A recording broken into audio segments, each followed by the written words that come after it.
Hello, welcome back बच्चों। मैं सुनील पांडे आप सबों को अपने इस चैनल पांडे सर की क्लास में बहुत बहुत स्वागत करता हूं। आज हम लोग पढ़ने जा रहे हैं कक्षा 8 की पुस्तक विज्ञान अध्याय 3 फसल उत्पादन और प्रबंधन। बच्चों, अध्याय शुरू करने से पहले आप सबों को यह बताना चाहता हूं कि यह चैनल बिल्कुल मुफ्त है और इस चैनल को शुरू करने का हमारा मकसद सरकारी विद्यालय के पढ़ने वाले उन बच्चों तक शिक्षा की ज्योति को पहुंचाना है जो सुदूर गांव देहात में रहते हैं, जिनके पास स्मार्टफोन है, नेट है, पर विषयवार शिक्षक की कमी है और वो अपना समय मोबाइल पर गेम खेलकर या फिल्म देखकर व्यतीत करते हैं। शहर के बच्चों की तरह मोबाइल से पढ़ना तो चाहते हैं पर कंटेंट्स उपलब्ध नहीं है या महंगे ऐप का उपयोग नहीं कर पाते हैं। और हाँ, यह जरूरी नहीं कि सिर्फ बिहार झारखंड के बच्चे ही इसे देख सकते हैं। आप किसी भी बोर्ड के हों, चाहे हिंदी मीडियम या इंग्लिश मीडियम, आपको इसको देखने से फायदा ही मिलेगा। तो आइए अध्याय शुरू करते हैं, फसल उत्पादन और प्रबंधन। जैसा हम जानते हैं कि भोजन सभी जीवों के लिए आवश्यक है। पौधे अपना भोजन स्वयं बना लेते हैं, परंतु मनुष्य तथा अन्य जंतु जीवित रहने के लिए भोजन पौधे, जंतुओं अथवा दोनों से प्राप्त करते हैं। इसलिए इनका नियमित उत्पादन एवं प्रबंधन आवश्यक है। हमारा देश कृषि प्रधान देश है। यहाँ की अधिकांश जनसंख्या कृषि कार्यों पर अपनी जीविका चलाती है। रोटी, कपड़ा और मकान हमारे जीवन की मूलभूत आवश्यकताएं हैं। इन आवश्यकताओं की पूर्ति कृषि आधारित कार्यकलाप पर निर्भर करती है। हमारा राज्य बिहार भी एक कृषि प्रधान राज्यों में से एक है। किसी बड़े भूभाग में उगाए जाने वाले उपयोगी पौधे फसल कहलाते हैं, जैसे गेहूं की फसल, आलू की फसल आदि। वर्षा ऋतु में उपजाए जाने वाली फसल खरीफ फसल कहलाती है, जैसे धान, मक्का, बाजरा आदि। शीत ऋतु में उपजाई जाने वाली फसल रबी फसल कहलाती है, जैसे गेहूं, चना, सरसों आदि। और ग्रीष्म ऋतु में उपजाई जाने वाली फसल जायद फसल कहलाती है, जैसे दलहनी फसल तथा सब्जियां।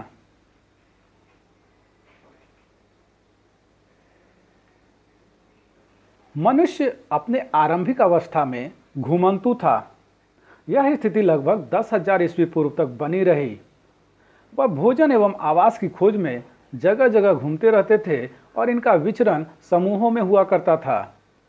कच्चे फल, कंदमूल, सब्जियां खाते तथा जंगली जानवरों का शिकार करते थे। इसी क्रम में बीजों से पौधों को उगते देखा और उन पौधों से बीज को उत्पन्न होते हुए देखा। फिर क्या था? कृषि की शुरुआत हुई। अब मनुष्य एक जगह स्थायी रूप से रहने लगे, जिसमें कृषि की महत्वपूर्ण भूमिका रही है।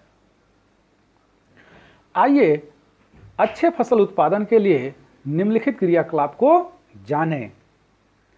तो सबसे पहला है मिट्टी तैयार करना अथवा सॉइल प्रिपरेशन। दूसरा है बीजों का चयन अथवा सिलेक्शन ऑफ सीड। तीसरा है बुआई अथवा सोइंग। चौथा है खाद एवं उर्वरक मिलाना अथवा use of manures and fertilisers.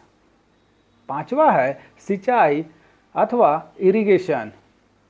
छठा है निराई अथवा वीडिंग। सातवां है कटाई अथवा हार्वेस्टिंग। और लास्ट है आठवां भंडारण अथवा स्टोरेज। आइए इन सबों को अब थोड़ा विस्तार से जानते हैं। तो पहला है मिट्टी तैयार करना अथवा प्रिपरेशन ऑफ सॉइल। तो फसल लगाने के लिए मिट्टी की तैयारी महत्वपूर्ण कार्य है। मिट्टी को उलटने पलटने की प्रक्रिया जुताई कहलाती है और जुताई के लिए हल परंपरागत उपकरण है और वर्तमान में ट्रैक्टर, पावर टिलर से जुताई का काम लिया जा रहा है। मिट्टी की जुताई से पौधों की जड़ें गहराई तक जाती हैं और पोषक तत्व प्राप्त करते हैं। ह्यूमस पौधों की जड़ों तक पहुंचती है तथा केंचुए और सूक्ष्मजीव की वृद्धि की संभावना बढ़ जाती है और ह्यूमस का निर्माण तेजी से होने लगता है। फिर है बीजों का चयन अथवा सिलेक्शन ऑफ सीड। अच्छी उपज के लिए गुणवत्तापूर्ण एवं स्वस्थ बीजों का चयन महत्वपूर्ण कार्य है। अच्छे बीजों का चयन चुनकर और फटक कर करते हैं। साथ ही उन बीजों को पानी में डालकर देखते हैं। जो बीज पानी की सतह पर तैरने लगते हैं वह क्षतिग्रस्त, हल्के और खोखले होते हैं। इस तरह के बीजों से अंकुरन नहीं होते हैं, उन्हें हटा देते हैं। और जो बीज जल में डूब जाते हैं वह स्वस्थ एवं शुद्ध बीज होते हैं और उसी बीजों का प्रयोग हम अपने खेतों में करते हैं।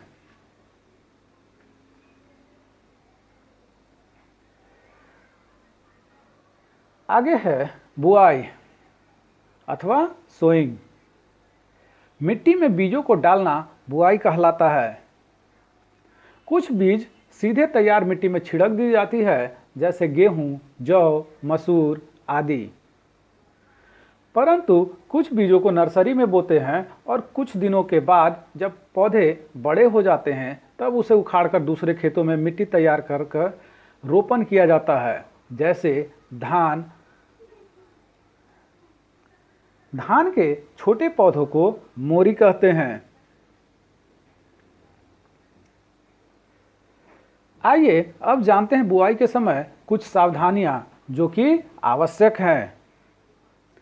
पहला है, बीजों के बीच समान दूरी बनाई रखें ताकि पोषक तत्वों की प्राप्ति आसानी से हो सके।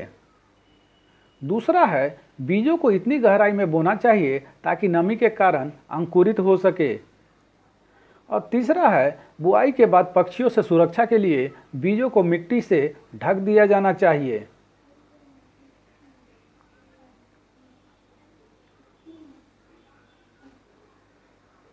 बुआई के बाद अगला चरण है खाद एवं उर्वरक मिलाना। तो खाद एक कार्बनिक पदार्थ का मिश्रण है।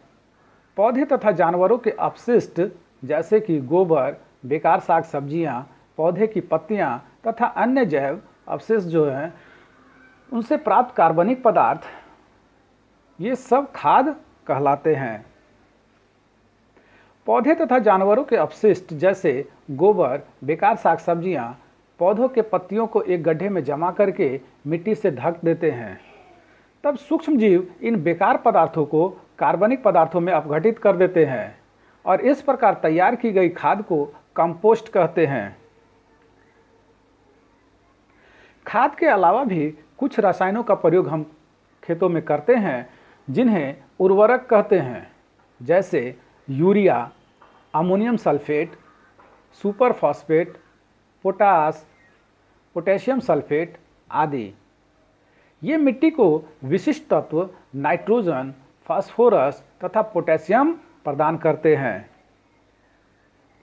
ये उर्वरक जल में घुलनशील होते हैं तथा पौधों की जड़ों द्वारा आसानी से अवशोषित हो जाते हैं और फसलों की पैदावार बढ़ाते हैं। आइए अब थोड़ा उर्वरक और खाद में अंतर देख लेते हैं। तो उर्वरक प्रायः अकार्बनिक लवण है, जबकि खाद एक प्राकृतिक पदार्थ है जो गोबर, मानव अपशिष्ट एवं पौधों के अवशेष के विघटन से प्राप्त होता है। दूसरा, उर्वरक का उत्पादन फैक्ट्रियों में होता है, जबकि खाद खेतों में बनाई जाती है। तीसरा है, उर्वरक से मिट्टी को ह्यूमस प्राप्त नहीं होता है, जबकि खाद से मिट्टी को ह्यूमस प्रचुर मात्रा में प्राप्त होता है। चौथा, उर्वरक में पादक पोषक जैसे नाइट्रोजन, फास्फोरस एवं पोटेशियम प्रचुरता में होता है, जबकि खाद में पादक पोषक कम मात्रा में होते हैं। आइए अब देखते हैं जैविक खाद अथवा बायो फर्टिलाइजर्स के लाभ। तो पहला है, जैविक खाद से मिट्टी की जल सोखने की क्षमता में वृद्धि होती है। दूसरा, इससे मिट्टी भुरभुरी हो जाती है, जिसके कारण गैस विनिमय सरलता से होता है। तीसरा, इससे मित्र जीवाणुओं की संख्या में वृद्धि होती है। और चौथा है, इससे मिट्टी की गठन सुधर जाता है।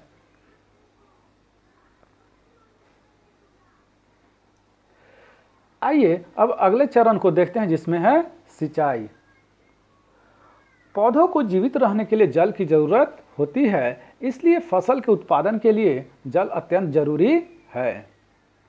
पौधों को जिन पोषक तत्वों की जरूरत होती है वे पानी में घुलकर जड़ों द्वारा पौधों के विभिन्न अंगों तक पहुंचता है। पौधों में लगभग 90% जल होता है। बीजों का अंकुरन शुष्क स्थिति में नहीं हो सकता, इसलिए जल आवश्यक है। अच्छी फसल उत्पादन के लिए फसलों को विभिन्न अंतराल पर पानी देना ही सिंचाई कहलाता है। सिंचाई की मात्रा समय, जलवायु, फसल एवं मिट्टी के प्रकार पर निर्भर करता है। जैसे बरसात में सिंचाई की जरूरत नहीं पड़ती है, जबकि जाड़े में सप्ताह में एक बार एवं गर्मी में 2 या 3 दिन के अंतर से सिंचाई की जाती है। इस प्रकार फसल विशेष पर भी सिंचाई की मात्रा निर्भर करती है। जैसे धान एवं गन्ना में अधिक सिंचाई की जरूरत होती है और सरसों, चना, तीसी आदि में कम सिंचाई की जरूरत होती है। इसी प्रकार मिट्टी के प्रकार पर भी सिंचाई की दर निर्भर करती है। जैसे बलुई मिट्टी को अधिक सिंचाई की जरूरत होती है और चिकनी मिट्टी को कम सिंचाई की जरूरत होती है। तो सिंचाई के जो स्रोत हैं वे हैं कुआं, नदी, नहर, तालाब, झील आदि। ये सब सिंचाई के प्रमुख स्रोत हैं।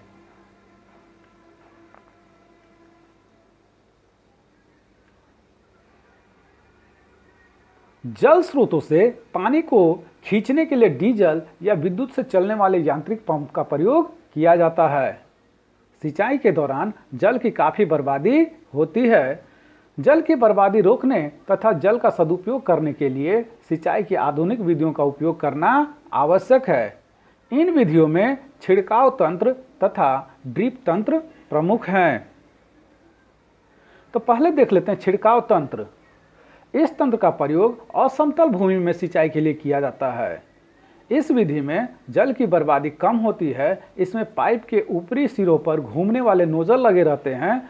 नोजल से जल का छिड़काव फसलों पर वर्षा जल के समान होता है। इस विधि का उपयोग रेतीली मिट्टी में लगी फसलों के सिंचाई के लिए होता है। अब है ड्रिप तंत्र। ड्रिप तंत्र, इस तंत्र द्वारा सिंचाई करने में पौधे की जड़ के पास पाइपों द्वारा बूंद बूंद पानी दिया जाता है। इस विधि से फलदार पौधों, बगीचों तथा वृक्षों की सिंचाई की जाती है। इस विधि से जल की बर्बादी नहीं हो पाती है। जल की कमी वाले क्षेत्रों में इस विधि से सिंचाई करना लाभदायक होता है। सिंचाई के बाद जो है अगला चरण जो है वह है निराई और कटाई। तो निराई जो है इसमें खेतों में फसली पौधों के साथ साथ कुछ अवांछनीय पौधे भी उग जाते हैं, जो कि मुख्य फसल के साथ भोजन, स्थान एवं जल का बंटवारा करके फसल को प्रभावित करते हैं। इन अवांछनीय पौधों को खरपतवार कहते हैं और इनको हटाने की को ही निराई कहते हैं। किसान अनेक तरीकों से खरपतवार हटाते हैं। सबसे पहले फसल उगाने से पहले खेत जोतकर खरपतवार सुखा देते हैं। फसल के बीच में इसे खुरपी या हाथ से भी हटाते हैं। साथ ही रसायनों का प्रयोग करके भी खरपतवार पर नियंत्रण करते हैं। अब आ जाइए कटाई करते हैं। तो फसल के पकने के बाद उसे काटने की विधि को कटाई कहते हैं। छोटे स्तर पर हंसिया से कटाई की जाती है, जबकि बड़े स्तर पर मूवर, रीपर एवं हार्वेस्टर से फसल की कटाई की जाती है। खरीफ फसल जैसे धान, मक्का, बाजरा, ज्वार आदि की कटाई सितंबर-अक्टूबर माह में की जाती है, जबकि रबी फसल की कटाई जैसे कि गेहूं, चना, सरसों आदि की कटाई मार्च-अप्रैल माह में की जाती है। कटाई के बाद फसल को थ्रेसिंग विधि द्वारा दाना एवं भूसा अलग कर दिया जाता है। कटाई ऋतु के साथ कुछ विशेष पर्व जैसे पोंगल, वैसाखी, होली, दिवाली, बिहू आदि मनाए जाते हैं।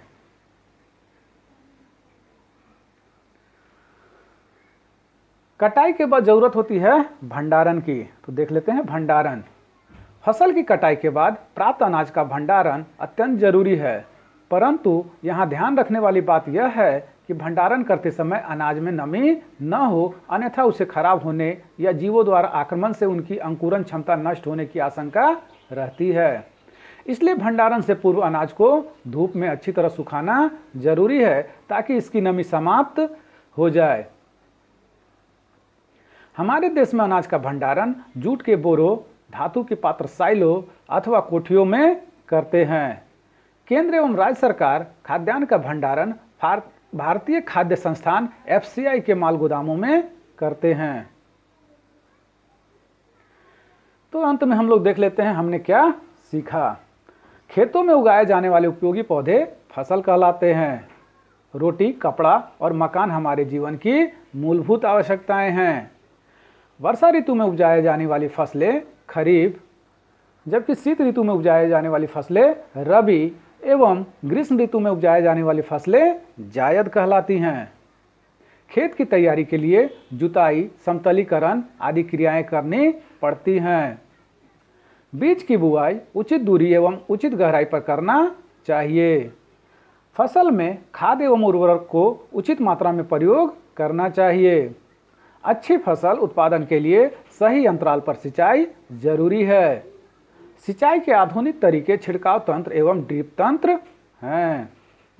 निराई द्वारा खरपतवार का नियंत्रण किया जाता है और अनाजों का भंडारण से पहले अच्छी तरह धूप में सुखाना जरूरी है। तो आप सबों को हमारा यह प्रयास कैसा लगा हमें जरूर कमेंट कर बताएं। हमारे इस चैनल पांडे सर की क्लास को जरूर से जरूर सब्सक्राइब करें और बेल बटन को दबाएं ताकि आने वाले वीडियो का नोटिफिकेशन आपको मिलता रहे। दूसरों के साथ इसे शेयर करें और हाँ, लाइक करना तो बिल्कुल ना भूलें। आपका लाइक करना ही हमारी मेहनत का फल है। धन्यवाद। Thank you.